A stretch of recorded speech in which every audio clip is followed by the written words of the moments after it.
Muy buenas tardes, bienvenidos y bienvenidas a una nueva entrega de la Ruta del Pensamiento de la Universidad Mayor. Hoy el webinar que nos convoca es el laberinto de las constituciones en Chile.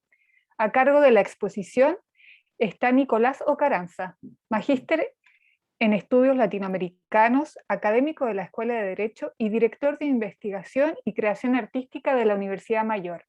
En esta charla profundizaremos en los principales momentos constituyentes de nuestra historia política y social para dar cuenta del complejo laberinto constitucional que ha dado forma a nuestra república, desde la independencia hasta la reciente Convención Constitucional. Si tienen preguntas para nuestro expositor, pueden escribirlas desde ya en la sección preguntas y respuestas o en el chat, y al terminar su presentación, nuestro expositor responderá a todas sus consultas. Damos inicio a esta charla. Dejo con ustedes a Nicolás Ocaranza. Adelante, Nicolás. Gracias, Ana María, y muy contento de estar aquí pudiendo conversar sobre un poco de historia política, de ciencia política, de derecho constitucional, un poco de todo en esta especie de laberinto, ¿cierto?, que ha tenido nuestra historia política constitucional desde sus inicios hasta el día.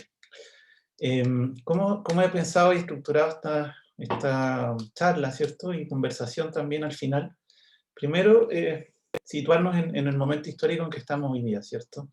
Viviendo un proceso constituyente que está en curso, cuyo destino también es bastante incierto por lo demás. Sabemos que hay una convención que está trabajando, que hay convencionales electos, ¿cierto?, por primera vez de manera popular, que están haciendo un trabajo en diferentes comisiones, y que hay un mecanismo, ¿cierto?, de aprobación o de rechazo de lo que puede ser una futura nueva constitución para el país. Sin embargo, hay un contexto particular de este momento histórico que no deja de ser incierto, ya toda vez que se han radicalizado bastante las posturas al interior de la convención.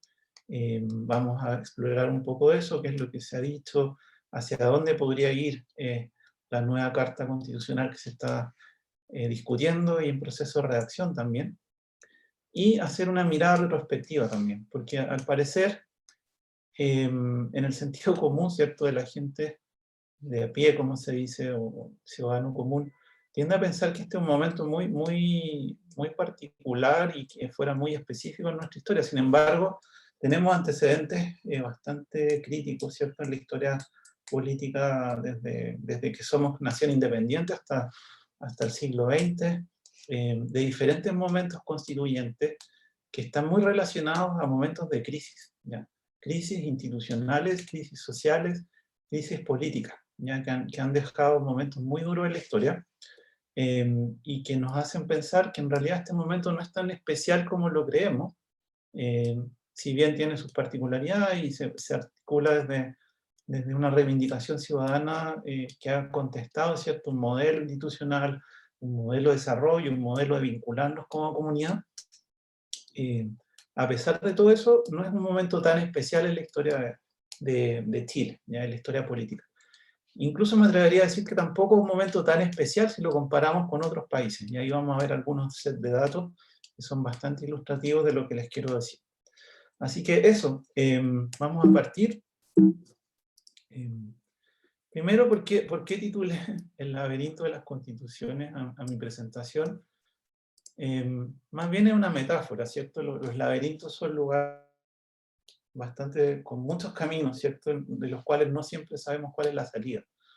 Los laberintos nos van marcando diferentes rutas, pero no necesariamente vamos a poder encontrar la salida a ese camino, ¿cierto?, que es bastante tortuoso a veces, o que no nos muestra muy claramente entre las siluetas, ¿cierto?, o cuando son jardines laberínticos, cuál es realmente la salida más rápida, o cuál es la verdadera salida que nos lleva hacia un lugar seguro. Y es por eso que hice esta analogía, ¿cierto?, con la metáfora del laberinto, porque Chile, y bueno, y la ciudadanía ha transitado por momentos muy duros a lo largo de toda su historia, y seguimos transitando por un laberinto de mucha incertidumbre, donde no tenemos muy claro cuál es el camino final, o en la salida final más bien, tenemos muchas posibilidades hoy día tomar caminos hacia una ruta o hacia otra, pero los laberintos los que nos introducen, ¿cierto?, en nuestra vida política es saber que existe un camino, pero no cuál es la salida. Entonces, para partir, quisiera mostrarles este set de datos, que en general se piensa que en América Latina somos los únicos que hemos hecho grandes cambios constitucionales a lo largo de la historia, y que tenemos una cierta inestabilidad constitucional a lo largo de la historia. Y sin embargo, este gráfico, que es sobre las constituciones aprobadas, ¿cierto? Constituciones que han entrado en régimen en los diferentes países de América Latina y el Caribe, nos muestra la distribución, ¿cierto?, de un sinnúmero de cartas magnas, de cartas fundamentales o de constituciones que han tenido lugar entre el siglo XIX, que es la época más o menos inicial de la fundación de las primeras repúblicas en América Latina y el Caribe, y el siglo XXI. Si vemos la distribución, vemos que hay países que han tenido muchísimos cambios constitucionales. Estamos hablando de países que han tenido más de 15 hacia arriba, constituciones en régimen, y que han ido cambiando constantemente.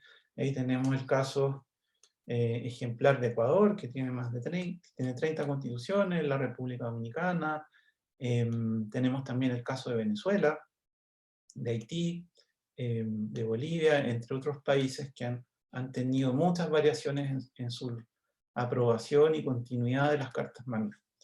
Hay otro grupo de países que, como Chile, tienen un índice de variación constitucional menor a 15, ya menor a 10 incluso. Entonces, en realidad Chile no está entre las naciones latinoamericanas que ha tenido mayor cantidad de cambios constitucionales, pero sí, dada la corta historia, ¿cierto? Y si lo miráramos comparativamente con una distribución de constituciones en el resto del mundo, principalmente con países europeos, estoy pensando en Inglaterra, en Dinamarca, en Bélgica, en Austria, por ejemplo, y algunos países de Oceanía, como Australia y Nueva Zelanda, podríamos perfectamente considerar y mirar, digamos, que Chile sí ha tenido una evolución constitucional bastante intensa en comparación a esos otros países que han tenido muy poca variación en sus reglamentos fundamentales, ¿ya?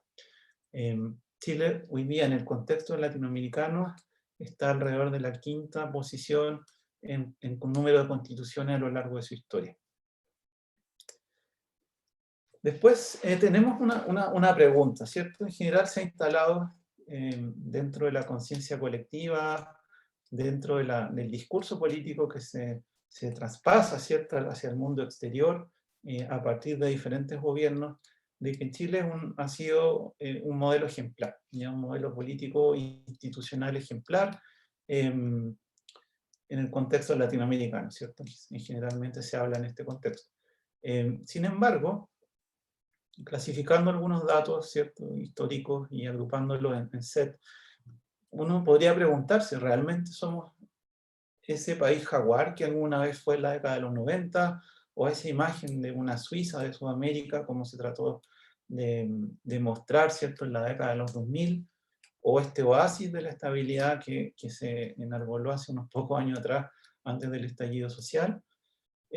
Si miramos los datos muy objetivos, nos damos cuenta que a lo largo de los 200 años de historia, Chile ha tenido momentos de gran ruptura institucional, de crisis sociales muy graves, y esto se representa básicamente en que hemos tenido 9 golpes de Estado que han terminado con gobiernos legítimamente instituidos, hemos tenido 4 guerras civiles, enfrentamientos, ¿cierto?, entre ciudadanos de una misma nación, hemos tenido a su vez 12 cierres o disoluciones de Congreso legalmente constituidos, ¿cierto? Lo cual también nos deja una imagen bastante lamentable de la continuidad institucional de nuestro sistema político. Y a eso le sumamos la variación, ¿cierto?, de las cartas magnas, de los reglamentos o de las constituciones, que ascienden a 10 en estos 200 años. Hay 10 y no 9 como en el gráfico anterior, porque incluye los reglamentos provisorios que también en algún momento tuvieron una legitimidad en momentos de transición entre una constitución y otra. Entonces, si miramos estos 4 datos en bruto, ¿cierto? Muy objetivos, nos damos cuenta que en un contexto de solo 200 años, el país ha estado en un ciclo permanente de inestabilidad política y de crisis de legitimidad institucional, ¿ya? Por lo tanto, no es una anormalidad lo que hemos vivido desde el año 2019 hasta hoy, sino que es más bien una constante, ¿ya? Lo que pasa es que se nos olvida a veces que los momentos históricos muy remotos, ¿cierto?, nos remiten a esta mirada, ¿cierto?, sobre la continuidad o discontinuidad de la estabilidad política.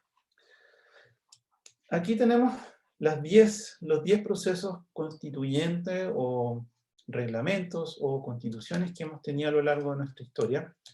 Y si miramos, en realidad hemos tenido a lo largo del siglo XIX, que es la parte abajo, ¿cierto?, esta lámina, un momento de consolidación o de ensayos constitucionales, ¿cierto?, que parten, obviamente, cuando Chile se emancipa de España, que era el Imperio Español, Chile era una colonia, y hemos tenido en ese momento, hasta 1811, entre 1811 y 1922 aproximadamente, una serie de reglamentos, proyectos, y finalmente una constitución definitiva, que fue la que se promulgó el año 1822, ya que es el periodo fundacional de nuestra república.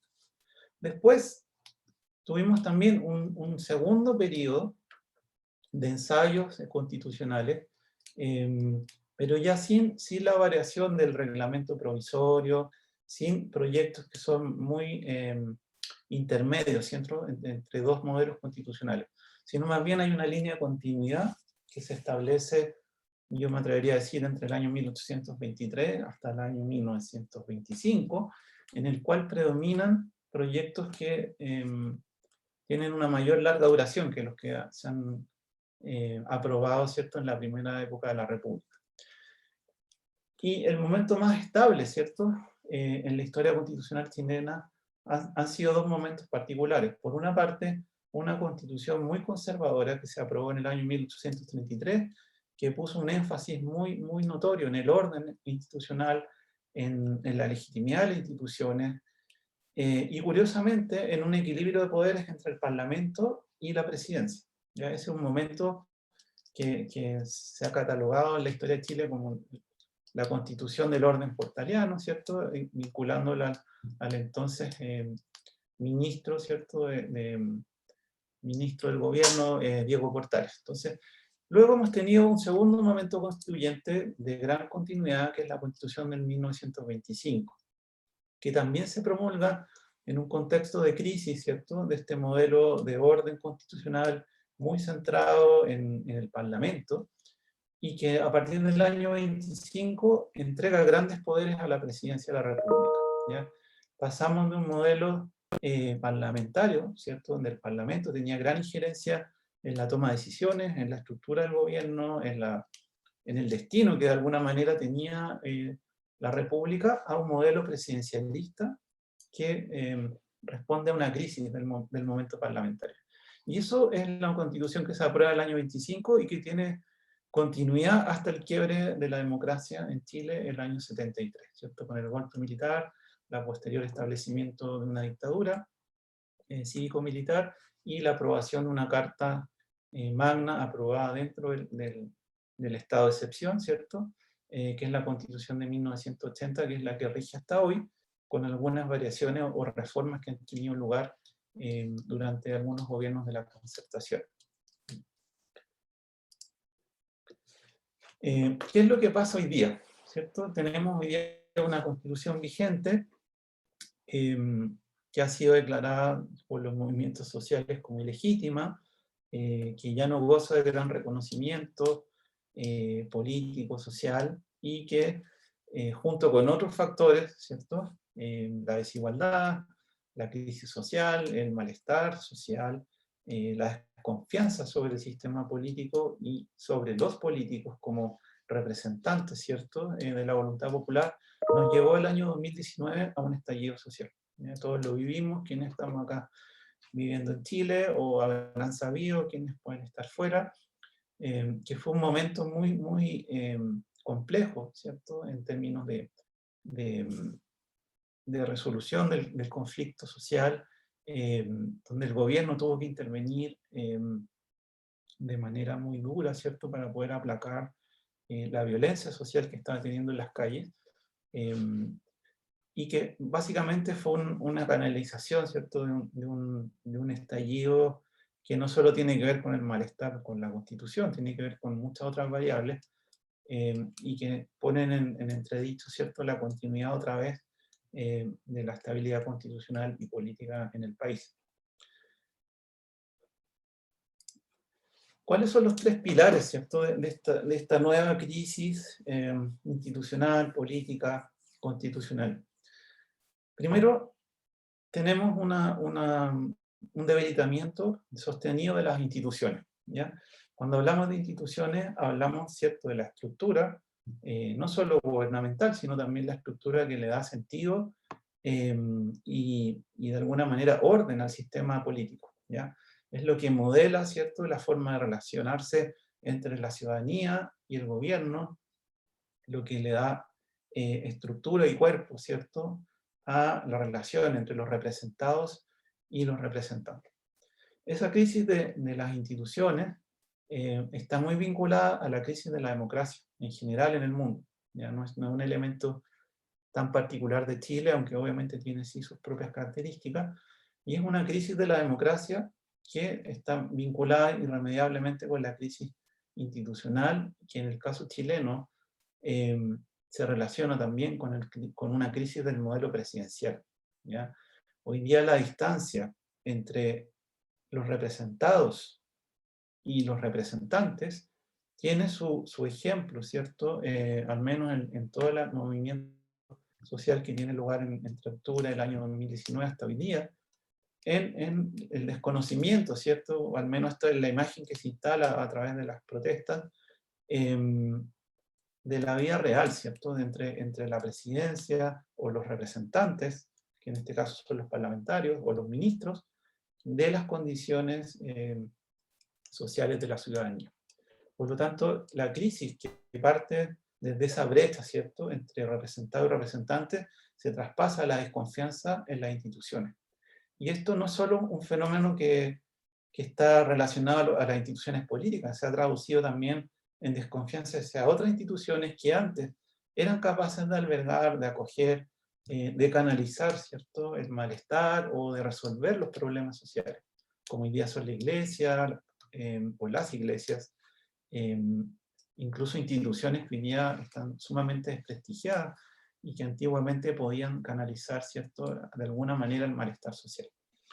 Por otra parte, esta crisis en las instituciones tiene un impacto en la legitimidad del sistema constitucional, del orden legal, y obviamente en esta relación que mencionaba entre representación y representados, ¿ya?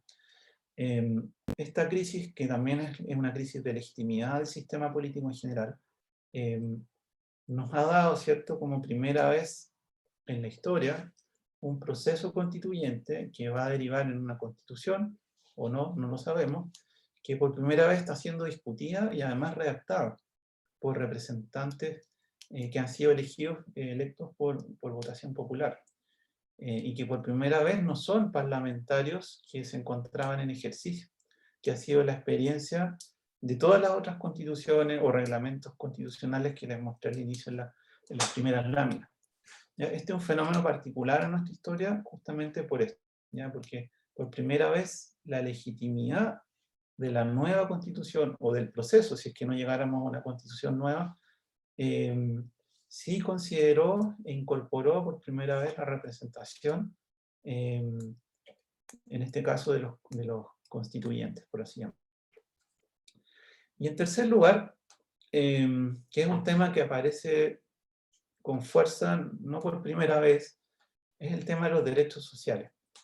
En otras crisis constitucionales, los derechos sociales también han entrado a jugar un rol, ¿cierto?, en el debate político o en el corazón de la discusión sobre el cambio constitucional, Recuerdo particularmente la revolución del año 1851, o también lo que ocurrió durante el gobierno de la Unidad Popular, donde se quería constitucionalizar algunos derechos sociales, perfeccionando, haciendo pequeñas reformas a la Constitución. Eso se perdió un poco del horizonte, y las constituciones que hemos tenido hasta el día de hoy han sido constituciones principalmente de protección de los derechos políticos, básicamente. ¿Ya? Se establece una serie de mecanismos de protección de los derechos políticos, de ordenamiento del modelo institucional, de aseguramiento de la continuidad, ¿cierto?, de las instituciones.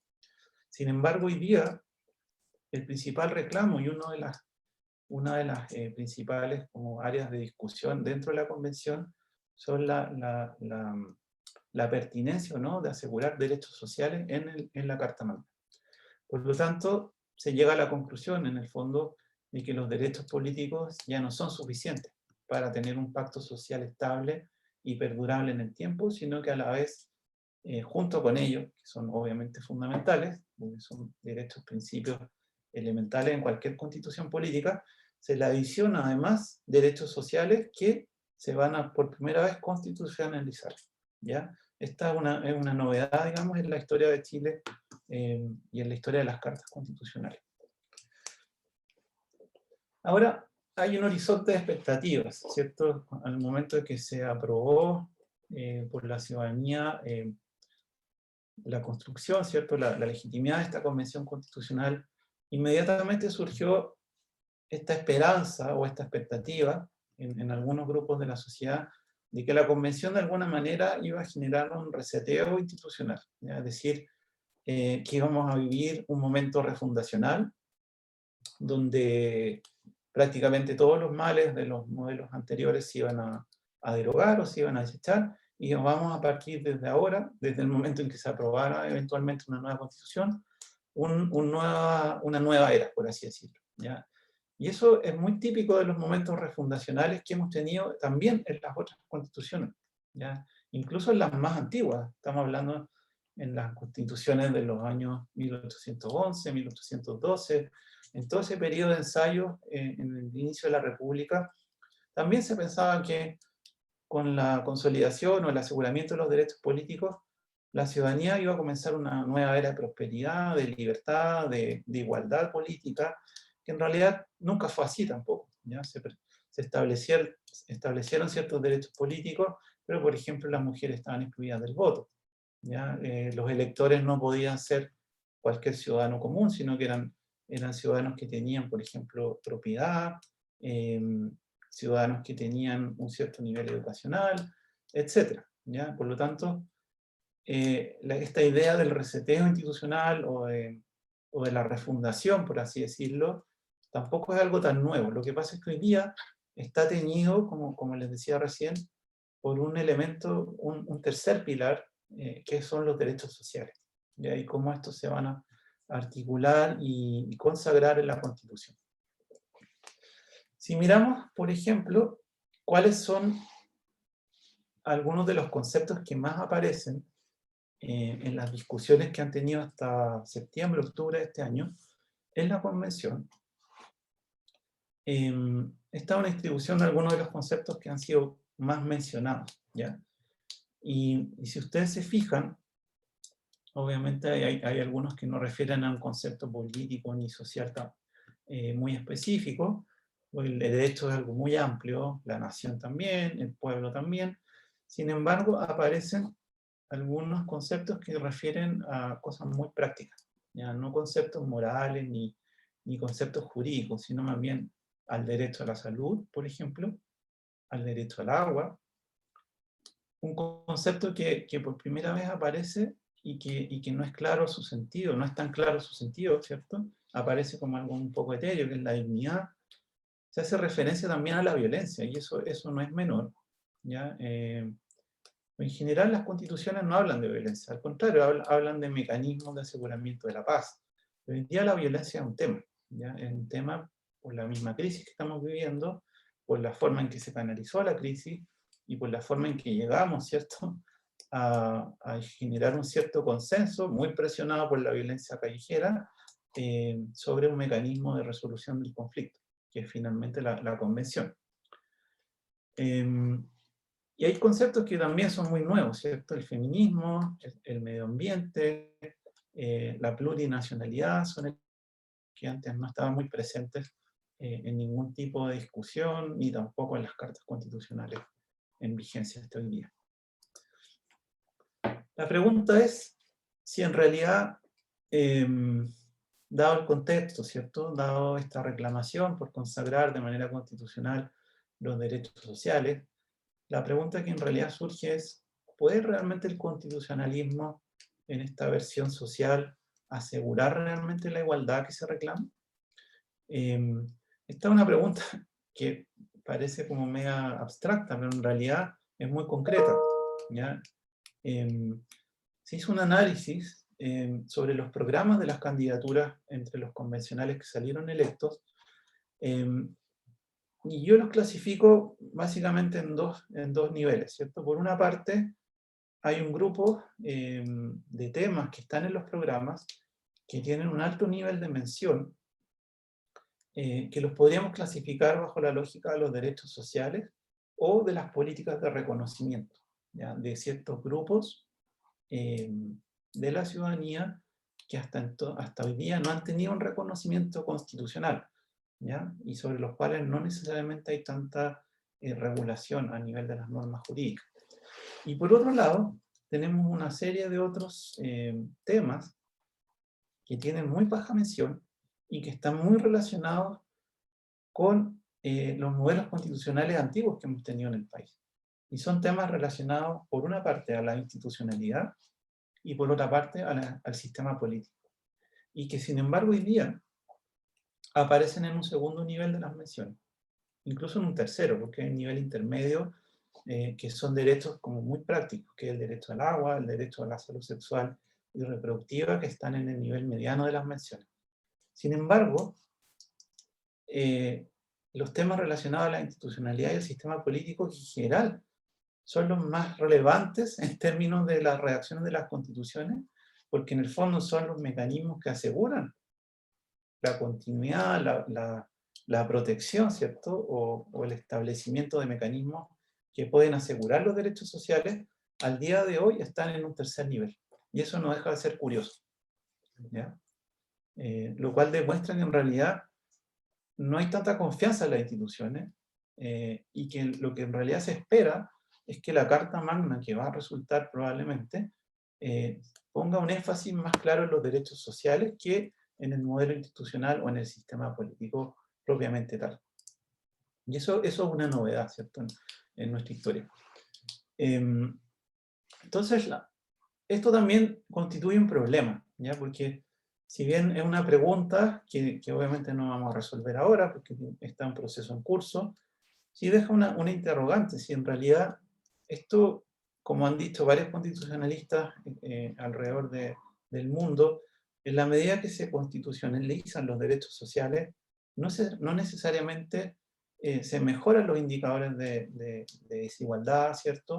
O se aseguran políticas sociales que contribuyen a proteger esos derechos instituidos en las cartas constitucionales, ¿ya? Hay constituciones, yo creo que esto es tema quizás para otra conversación, en constituciones que están muy regulados los derechos sociales y que sin embargo son de los países más desiguales en el mundo, ¿ya? Por ejemplo, recuerdo la constitución de Haití, que asegura un montón de derechos sociales y que sin embargo sabemos que Haití, bueno, por otras diferentes razones, no es claramente un ejemplo, ¿cierto?, de igualdad entre las ciudadanas.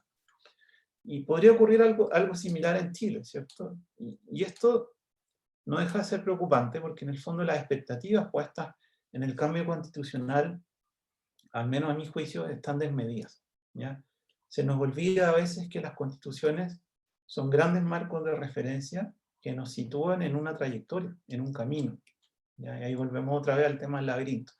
Y ese camino no necesariamente la mejor salida la establece la Constitución, sino que en realidad acá hay también una otra dimensión que es política, ¿ya? Que es el espacio de la deliberación, el espacio de la deliberación legislativa, ¿cierto? Que es la que finalmente tiene que asegurar que todas estas expectativas, ¿cierto? Estos temas que se han puesto en los programas de los distintos convencionales que hoy día están representando, ¿cierto?, a la ciudadanía, tomen un curso real y práctico, ¿ya?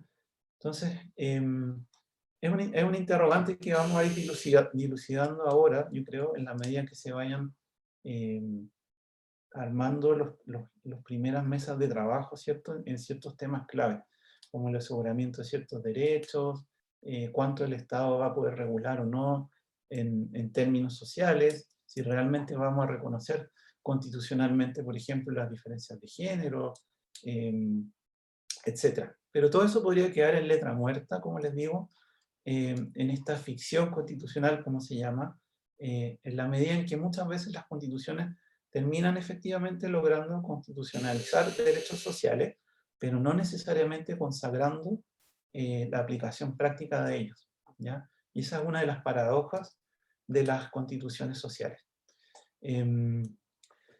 Eso, quería dejar esa pregunta estructurada y dejar tiempo también para poder conversar con todos los que están hoy día aquí presentes, a ver si hay preguntas, comentarios y poder profundizar en algunos de los temas que hemos analizado hoy día, aunque muy rápidamente, porque es muy difícil en una hora abordar la historia constitucional y política, ¿cierto?, de Chile, pero espero haber hecho un recorrido lo suficientemente fundamental para que podamos tener una discusión ahora en adelante.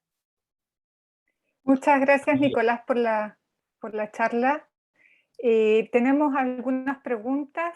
La primera dice, ¿cuántos cambios se han realizado en la Constitución de 1980 en periodo democrático a la actualidad? Perfecto. Podemos juntar 3 y así vamos respondiendo.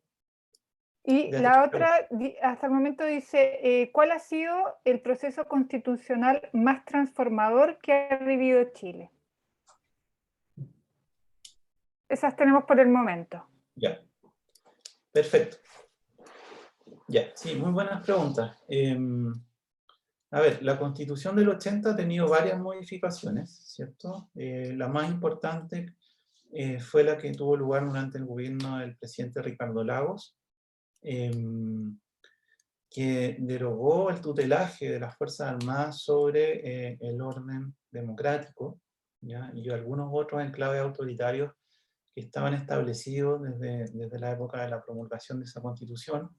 Sin embargo, no son, si bien esa fue una reforma bastante profunda, ¿cierto? Porque uno de los elementos más críticos, ¿cierto?, de la Constitución del 80 era esa, el tutelaje, ¿cierto?, de las Fuerzas Armadas sobre el modelo político y el sistema democrático, aún queda la sensación de que la Constitución es ilegítima, ¿cierto? Y esa sensación va a perdurar toda vez que en el fondo se hizo en el marco de un proceso en el cual las libertades individuales estaban suprimidas, en que el padrón electoral estaba muy controlado, ¿cierto? Y no estaba abierto a toda la ciudadanía, y obviamente esto en un contexto donde no participó la ciudadanía, ciertamente, más allá del plebiscito de salida. Y ese es un punto muy crucial, porque en el fondo también parte de lo que mencionan muchos constitucionalistas internacionales tiene que ver con que en realidad el nivel de representatividad o de legitimidad de la Constitución de un país no necesariamente tiene que ver con que los convencionales o los constituyentes sean electos o no, o con que el modelo de Carta Fundamental sea aprobado o no en un plebiscito de salida, sino más bien, y aquí me acojo un poco a lo que dice el profesor Roberto Gargarella, que estuvo con nosotros en otro webinar hace muy poco acá, en la Universidad Mayor, que es profesor en la Universidad de Buenos Aires y uno de los grandes expertos en constituciones latinoamericanas, es que en realidad la participación, ¿cierto?, ciudadana a veces queda muy corta cuando solamente se restringe a la elección de los representantes y al plebiscito de salida, ¿ya? ¿Qué está pasando entre medio? ¿Ya? Una cosa es elegir a los representantes, en la Constitución, en la Convención, pero otra cosa es tener incidencia en los contenidos, en hacia dónde se va a perfilar, ¿cierto?, el discurso de una Constitución. Y eso hoy día, por ejemplo, en el caso de la Constitución, en el proceso constituyente actual, no está ocurriendo. ¿Ya? Se supone que hay un trabajo que se está haciendo con las bases, se supone que las bancadas, ¿cierto?, de los diferentes conglomerados están recibiendo propuestas de la ciudadanía, pero no es tan claro. ¿Ya? No es tan claro que en el fondo hay una participación activa de la ciudadanía en el proceso mismo de redacción. ¿Ya? Y eso puede generar mucha frustración. Si es que la Carta Fundamental que se va a aprobar o no en el plebiscito de salida es reflejo de las expectativas que hoy día hay en la población. ¿Ya? La otra pregunta, es muy difícil calificar cuál ha sido la constitución más transformadora, porque depende mucho de dónde lo miramos, ¿cierto? Desde el punto de vista de la estabilidad, yo diría que la Constitución de 1833 ha sido la más estable, ¿ya? A pesar de que a muchos no les gusta, y me incluyo. Sin embargo, fue la que dio mayor estabilidad al país a lo largo de su historia, ¿ya? Obviamente es una Constitución, como les decía al principio, que puso un gran énfasis en el orden institucional, en la restricción también de derechos políticos. Sin embargo, a pesar de eso, fue la Constitución que perduró durante una mayor cantidad de tiempo. Si lo vemos desde ese punto de vista, fue efectivamente una Constitución transformadora, porque habíamos tenido todo un periodo anterior de organización de la República, donde el Estado no estaba todavía muy bien consolidado, donde tampoco teníamos partidos políticos propiamente tales, sino más bien grupos de intereses, ¿cierto? Partidos en ciernes, teníamos el partido Pipiolo, que era la ala más liberal, y el partido Pelucón, que es el partido más conservador, pero no era una estructura partidaria así como tan bien constituida como uno espera en un sistema político más maduro. Desde ese punto de vista me atrevería a decir que es esa, ¿ya? Pero solo mirándolo en el punto de vista que en el fondo establece un orden y una legitimidad que nunca se había visto hasta entonces. Espero haber respondido bien ahí la pregunta, o no sé si quieren que profundice más en eso. Nicolás, aquí hay otras preguntas. La primera dice, según tu opinión, ¿fue lo mejor elegir a los constituyentes por votación popular? ¿Y quieres que te lea enseguida la otra? ¿Sí? Y la otra dice, ¿qué parámetros fundamentales debe tener una buena constitución? Y si las variables económicas mundiales afectan o deberían afectar la próxima constitución. Perfecto. Lo primero es decir que en realidad una buena constitución se va a nutrir siempre de una democracia saludable, ¿ya? Podemos tener una excelente constitución, ¿cierto?, que responda a todas las expectativas de la población, y si nuestro sistema democrático no es saludable, no va a haber legitimidad, no va a haber continuidad constitucional, y tampoco va a haber cumplimiento de las expectativas ciudadanas, ¿ya? Me atrevería a decir que una de las constituciones que, al menos desde el punto de vista del pensamiento liberal, hace mucho sentido, ¿cierto? Y que fue muy progresista en su momento, son los proyectos constitucionales que tuvieron en la década de 1820, ¿ya? Que es la época de los ensayos constitucionales. Son constituciones o proyectos o reglamentos constitucionales muy modernos para la época, ¿ya? Que hablan de libertades civiles, hablan de extensión de derechos ciudadanos, etc.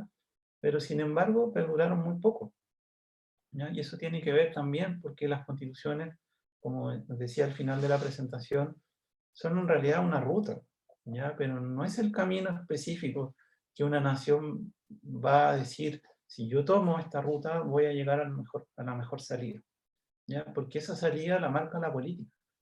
Y en la medida que la política está desprestigiada, en que los políticos, ¿cierto? O los representantes, en este caso, que son los parlamentarios,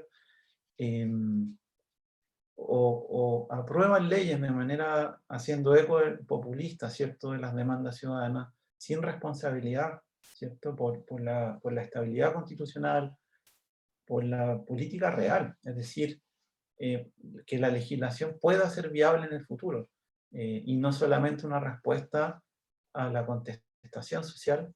Es muy difícil que una buena constitución pueda, en el fondo, arraigar, echar raíces y perdurar en el tiempo.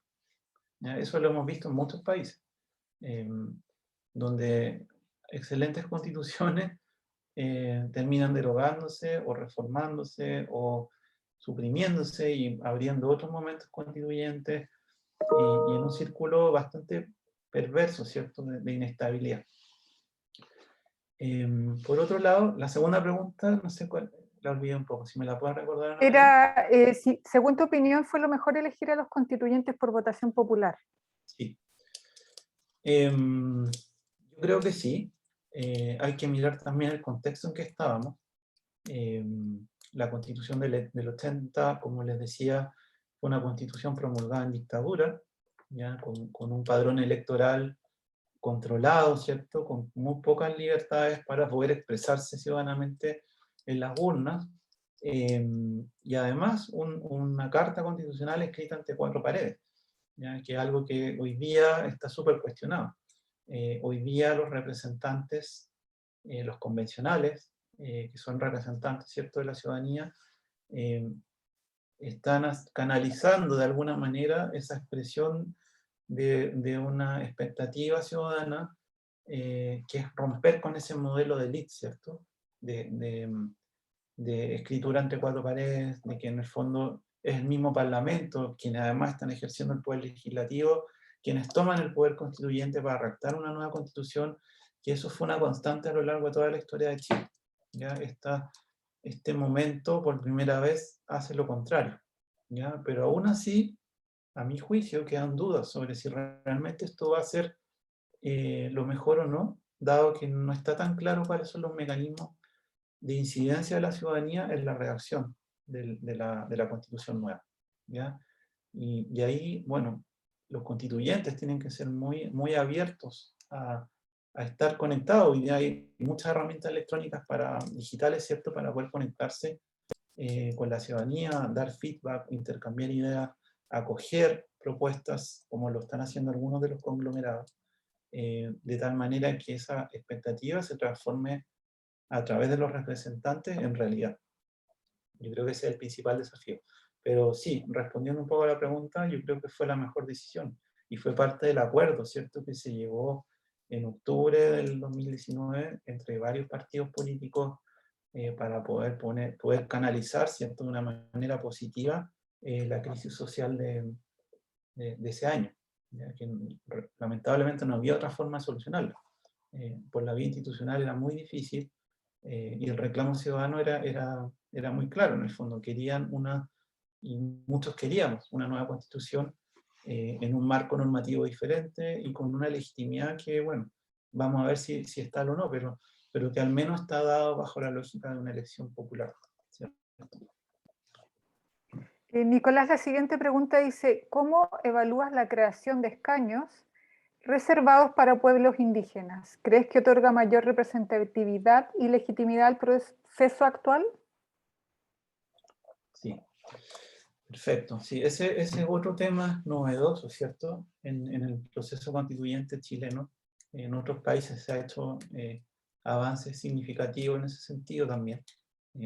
Pienso en Canadá, por ejemplo, otras experiencias que son de otro tipo, pero en Bolivia también hay una cierta discriminación positiva, ¿cierto?, a favor de minorías que no están bien representadas en la política en general.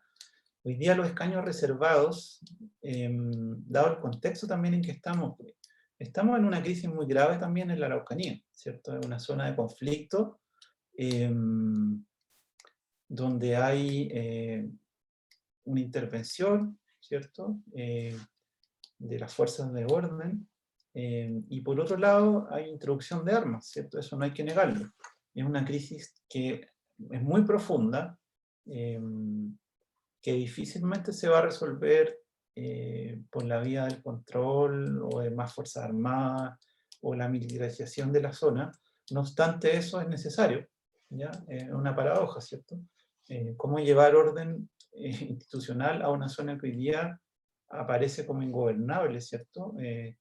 Donde hay mucho desorden, donde se han cometido crímenes, ¿cierto? Han asesinado personas, eh, eh, ha habido acoso, ¿cierto?, a ciertos sectores de la población, y este es un problema histórico que en realidad ningún gobierno ha resuelto, y que yo creo que el proceso constituyente de alguna manera ha canalizado de una muy buena manera, ¿ya? Yo creo que es importante establecer los diálogos con las minorías no representadas, ¿ya? Es importante establecer comunicación, que es algo que hoy día no existe.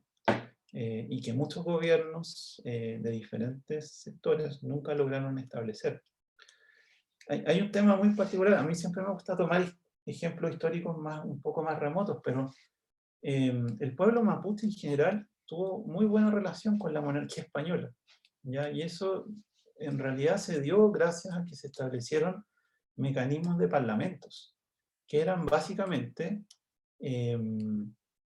pequeñas instancias de conversación, ¿cierto?, entre representantes del gobernador o del virrey y algunos loncos, ¿cierto?, para establecer acuerdos mínimos de coexistencia pacífica, ¿ya? No es que la zona estaba pacificada, al contrario, seguía habiendo conflictos, sin embargo, había un mínimo común en el cual, en este caso, la monarquía, ¿cierto?, y el pueblo mapuche podían coexistir, ¿ya? Podían permitir, por ejemplo, el intercambio de productos económicos, el paso de tropas de un lado hacia otro de la frontera.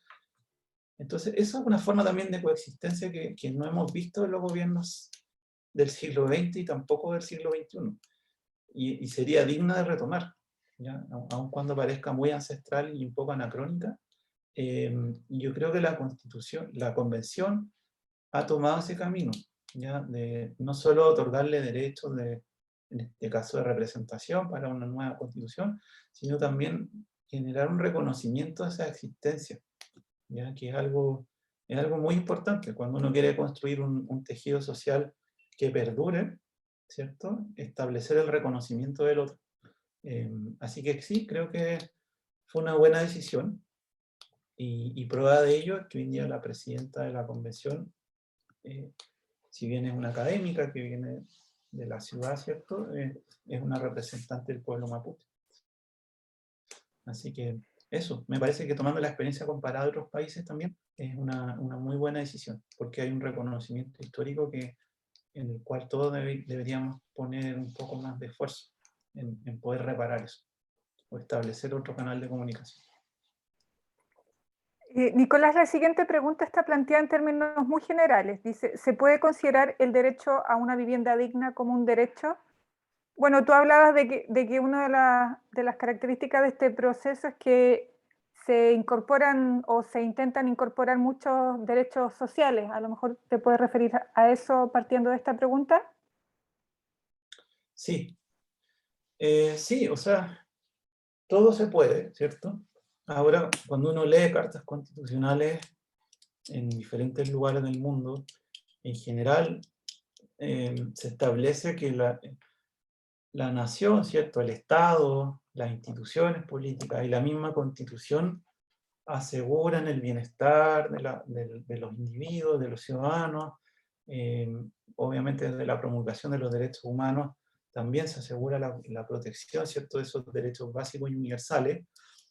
Pero, como les decía, hay dos tipos de modelos constitucionales, algunos que ponen mucho énfasis en lo macro, ¿cierto?, en los derechos fundamentales, en el aseguramiento de los derechos políticos, de las libertades civiles.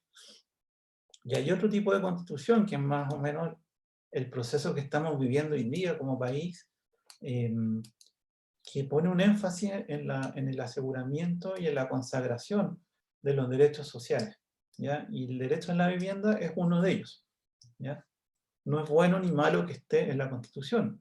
La verdadera pregunta y el verdadero desafío, diría yo, es cómo se pasa de la consagración constitucional de ese derecho a la práctica. Es decir, cómo se legisla, cómo se financia en términos políticos, ¿cierto? En términos de largo plazo, que ese derecho consagrado de manera constitucional se pueda reconocer y aplicar en la práctica, ¿ya?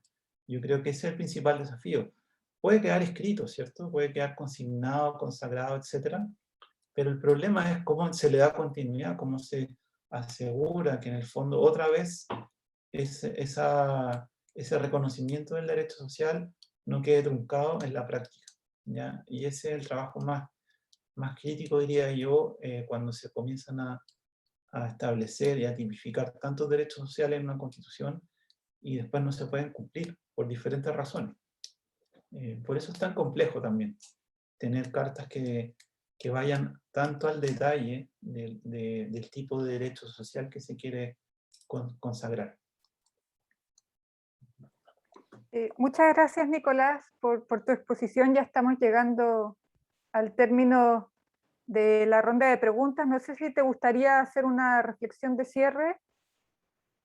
Sí. Bueno, en general, como les mostré, todos los procesos de cambio constitucional a lo largo de nuestra historia han estado ligados a crisis, ¿ya? Crisis de diferente tipo.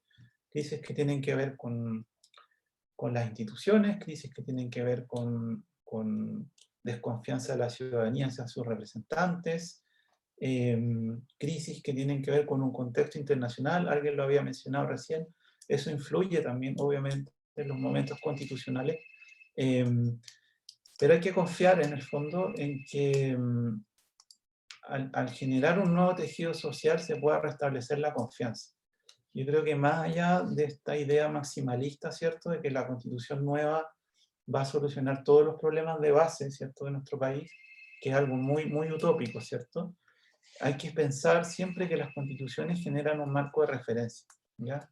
Y que, como les decía, marcan un camino, una ruta, pero no necesariamente nos dan luz sobre la salida a la crisis, ¿ya? Por lo tanto, es muy importante que también al momento de presionar, ¿cierto?, a los convencionales y también de ver la votación del plebiscito de salida, se tenga en cuenta eso, que en realidad las constituciones son marcos generales y que si le exigimos más que eso, es muy probable que la frustración continúe y que las expectativas sigan truncadas, ¿ya? Porque en realidad la crisis que hoy día tenemos ha llegado a tal nivel de desconfianza sobre la política, ¿cierto? La política cotidiana, lo que se hace a nivel legislativo o a nivel del Poder Ejecutivo, que estamos depositando toda nuestra confianza, nuestras expectativas en una constitución, ¿ya? Y las constituciones en general no están hechas para responder y poder subsanar todos los problemas que un país y un ciudadano tiene, ¿ya? Están hechas, como les digo, para marcar una hoja de ruta, para poder generar una identidad nacional y poder reconocernos como iguales en derechos y en deberes también, ¿ya? Así que eso, más que nada eso, y creo que hay que estar muy expectantes también a lo que va a ocurrir, porque en el fondo no hay nada asegurado hoy día, hay una incertidumbre tremenda, aun cuando estamos con un proceso en curso, y todo podría cambiar. Nada nos asegura que va a haber una constitución nueva, a pesar de que se está trabajando en ella. Nada asegura, como ya he dicho varias veces, que la constitución nueva nos va a asegurar todos los derechos y que nos va a garantizar que esos derechos se cumplan. Y eso también pasa por recuperar la confianza, ser exigentes, vigilantes y ser responsables también con quienes elegimos. Yo creo que es muy importante eso, porque la Constitución nos va a dar una carta de navegación, pero no necesariamente nos va a atar los nudos al puerto que queremos llegar. Eso, Ana María. Agradecemos nuevamente la presentación de Nicolás Ocaranza y por supuesto a todos que nos acompañaron hoy. Les recuerdo, antes de terminar, que esta charla queda registrada en la cuenta de YouTube de la Universidad Mayor, que es la U Mayor, y también en el repositorio del sitio webinars.umayor.cl. Que tengan muy buenas tardes y nos vemos en un próximo webinar. Muchas gracias. Chao, gracias.